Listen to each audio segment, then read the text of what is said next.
Hay mga po, pasensya na medyo mahihikan lola ha. So, paminsan-minsan ubo ang lola ha. Kailangan lang natin kasi mag-unboxing nitong bonggang-bonggang nabili ko sa... Check nyo na lang sa Yellow Basket. Anyway, nabili ko to kasi kung mapapansin nyo, ayun na nga, makakatulong to sa asthma ko. Kasi masyadong maalinsangan po ang panahon ngayon. Grabe. So, ang purpose nito, magtanggal ng alinsangan sa kapaligiran ng bahay ko. Ano nga ba yung alinsangan? In English, that is humidity. O yung amount ng parang singaw sa hangin or singaw sa kapaligiran. Singaw, ibig sabihin, mainit kanina, biglang umulan. So parang nagkaroon tayo ng parang humidity or singaw. Parang nagpakulo ka ng tubig, mayroong mga usok doon, parang ganon. So those are what you call humidity. Pagkaganto sa atin kasi sa tropical country, napakalakas ng humidity natin. Unlike yung sa mga bonggang-bonggang bansa, wala silang humidity doon. Anyway, may purpose naman humidity sa bansa natin. Nakakapagtanim tayo na maayos. Pero anyway, buksan muna natin to. Yan siya, laki. Alam mo, hindi ko akalain malaki. Kasi, murayta ko lang naman itong nabili. As compare kung bibili ka sa mga mall, di hamak na napakamura nito. Tapos, energy saving na rin siya. As according dun sa binasa ko dun sa, ano niya, literature niya, dun sa kanyang page. Check natin kung talagang energy saving nga. Ma-proof natin kung ano dahil lang bakit naging energy saving siya. Pero kung kayo may mga anak, tapos yung bahay nyo parang mga inaamag na, yan yung sign na mataas ang humidity ng bahay nyo Yung parang may mga amag-amag, lalo na yung black molds. Naku po, it's time for you to buy this one. Kasi makakatulong talaga to. Ibig sabihin nun, sobra-sobra na ang humidity sa bahay ninyo. And I guess dapat na kayong bumili nito. Hanggat murayta pa, malay mo magbago yung isip ng seller at magmahal na. O, diba? Ayun, ay nako. Ika natin, ayun. Okay.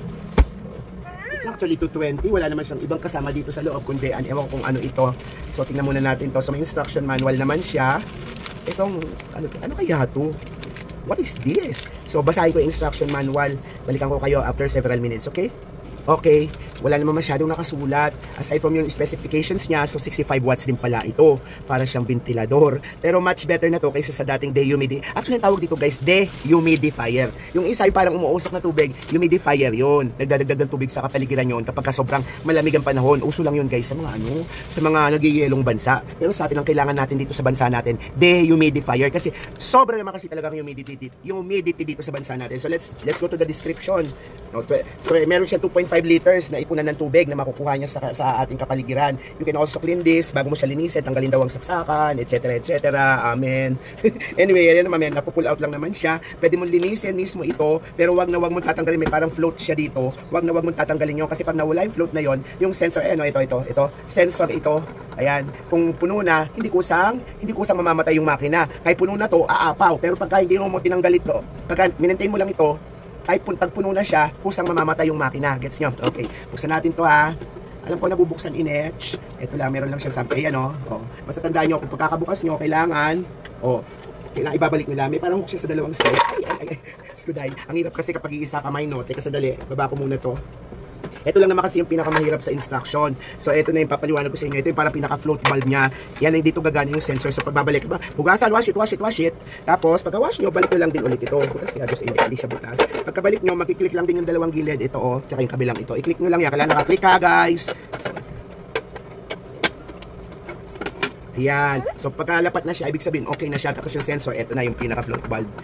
And then, touchscreen siya guys. Ang ganda ng kanyang, teka sandali. Naubo ako. Okay, continue tayo. Dito papasok yung hangin guys. Yung ibang model nito, may filter dito sa likod. Pero itong kinuha kong model, yung pinakasimple lang. So yan, pasok lang ang hangin. Bawas humidity, bagsakan tubig dito. Ganun lang ang kinuha ko. Murayta lang itong unit na ito. Ngayon kung gusto nyo yung meron pa-filter, yung may mga pa-filter si Mayor dito sa likod, kunin nyo yung medyo mas mahal. Kasi ako ang kailangan ko lang naman mabawasan yung humidity. Kasi may extra na akong filter dito na binili. So gumagana yun. At the same time, gagana rin ito. So doble-doble na. Kaya ang ginawa ko, yung plain na lang ang binili ko. Ang disadvantage lang siguro sa nakikita ko dito sa walang filter is mapipilitan ako magbukas pag gusto kong maglinis kasi syempre nadadirty din yung item dun sa loob. Ayaw ko masisilip nyo pagkadaan ng hangin dito, sakto kagad dun sa mga electronic component, wala nang anich-anich, daan na lang siya ng daan dyan. Kaya ngayon, ewan ko nakalagay dito ang air inlet pero meron ding ditong sa taas. So siguro dito yung pinaka-outlet. So ito, pwede ka pala, ito palang, teka ha, ito para pala itong amoy-amoy, bango-bango. Ayoko naman ng bango-bango, nasusuffocate. Ayan, mabango nga siya. Tapos ito, pwede mo siyang ilagay din Ayan meron siyang dito. Paglabas ng hangin dyan, ano siya, maamoy siya. Pero mukhang mabango naman yung amoy. In fairness, in all fairness, mabango yung amoy na to. Para siyang bulaklak. So tingnan, ay, wala na yung bango-bango. Ay, yung mga aso ko, teka sandali ba kakainin nila? Sandali lang ha.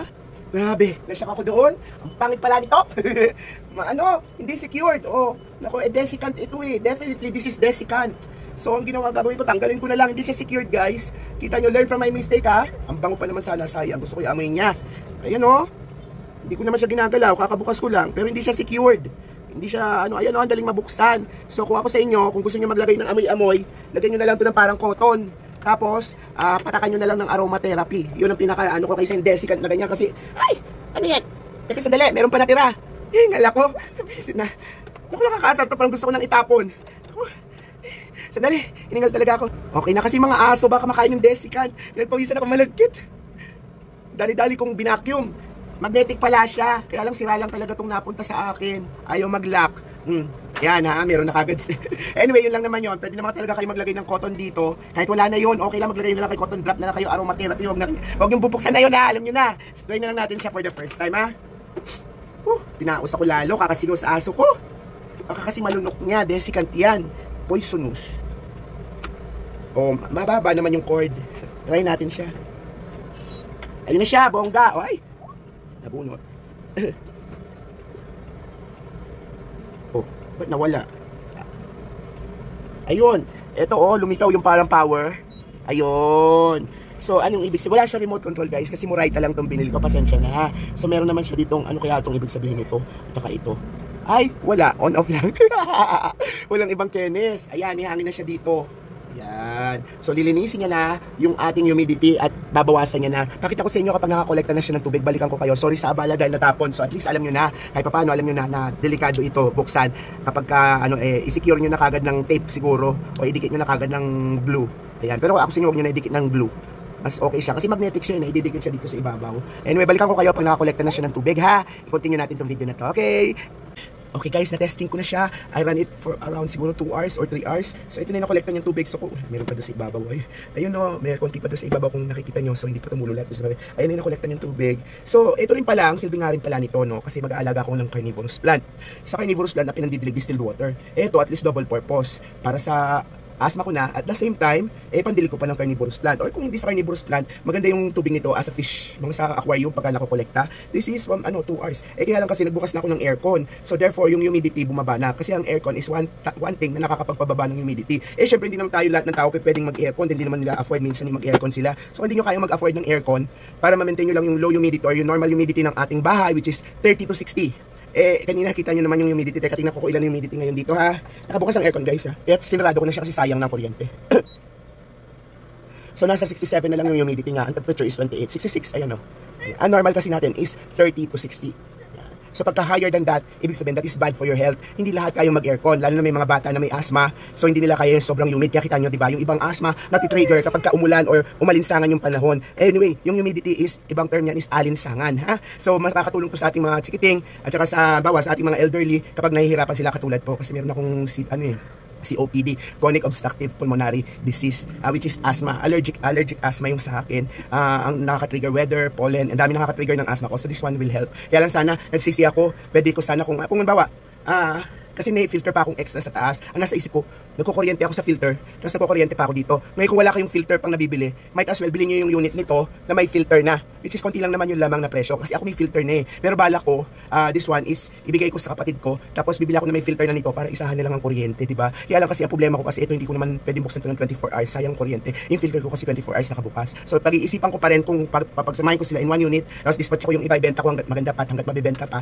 Or pwede ko rin naman lagyan ito ng yung mga generic na filter na nabibili, mga foam, pwede ko itong dikitan eh, di ba? O para hindi madaling nagdudumi yung unit ninyo sa loob. Kasi pagtapos ng butas, yung mga electronic kagad ang naka-expose. So lalagyan ko ito ng parang filter. Marami yan sa 3M. So dito sa TikTok meron ding mabibili. Ano lang nga, parang option lang naman ninyo, nagsasuggest lang ako. Anyway guys, if you like this, pasensya na sa boses. Talagang hinihiga ang lola. If you like this kind of video, please do like, share, subscribe to your lola's channel and hit that notification button. And just in case kung kayo nasa ibang platform, still your lola with an H, LOLAH. Bong Lim here saying na sana magtagal siya. Pero sa tingin ko talagang magtatagal siya. Ang hindi lang siguro natin matatagalan yung kababayad ng Meralco na pagkataas-taas. Kaya nga sabi ko, instead na mag-aircon ako buong maghapon, ito yung pinaka-alternative. Hindi nga lang siya nakakapagpalamig ng hangin, pero at least nakakatanggal siya ng alinsangan ng ating bahay. Okay, maraming salamat guys!